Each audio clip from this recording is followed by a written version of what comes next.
Rapor 1 tahun kinerja Prabowo Gibran akhirnya udah rilis. Dan ini dirilis sama sebuah lembaga namanya Celios, yaitu Center of Economic and Law Studies. Dan kita bisa melihat bahwa dari rapor 1 tahun ini yang paling di-highlight adalah rapor-rapor para menterinya Bapak Prabowo dan juga Gibran.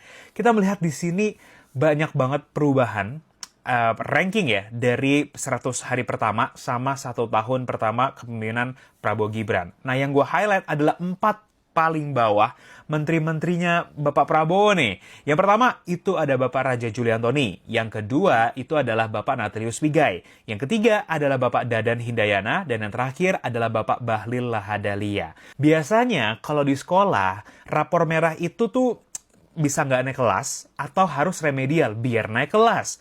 Kalau misalkan Bapak Prabowo itu belum melakukan reshuffle atau belum terfikirkan untuk menaikkan kelas para menteri-menterinya, mungkin menteri-menterinya ini harus bisa melakukan remedial atau revisi kebijakan-kebijakan di kementerian masing-masing.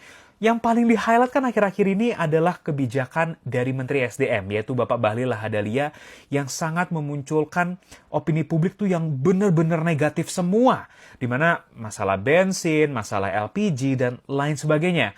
Mungkin ini adalah langkah yang tepat nih untuk rapor selanjutnya menteri-menteri tersebut bisa melakukan revisi dari kebijakan masing-masing. Biar apa? Biar naik kelas, nggak kena reshuffle. Tapi mungkin dari lo ada yang bertanya, apakah rapor dari Celios ini bisa dijadikan sebuah acuan atau landasan bagi Bapak Prabowo untuk melakukan kebijakan-kebijakan ke depannya? Ya mungkin bisa, mungkin tidak.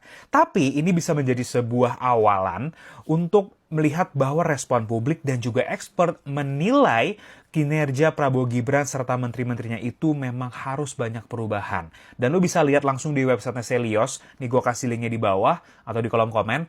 Jadi lo bisa melihat bagaimana performa Prabowo Gibran dalam 1 tahun terakhir kepemimpinan mereka. Dan gue sangat-sangat berharap menteri-menterinya Prabowo ini bisa membantu presiden dan wakil presiden untuk bisa mendapatkan suara rakyat yang lebih besar lagi, bisa mendapatkan kepercayaan dari masyarakat, dan tidak membuat kebijakan yang kontroversial, yang akhirnya membuat rakyat itu kayak, aduh capek banget dah nih tinggal di Indonesia, aduh pengen kabur aja dulu. Jadi tolong difikirkan, jangan pengen hanya untuk memenangkan pihak-pihak tertentu. Lihatlah, 200 juta rakyat Indonesia sangat bergantung kehidupannya pada Indonesia dan mengharapkan Indonesia jauh lebih baik lagi.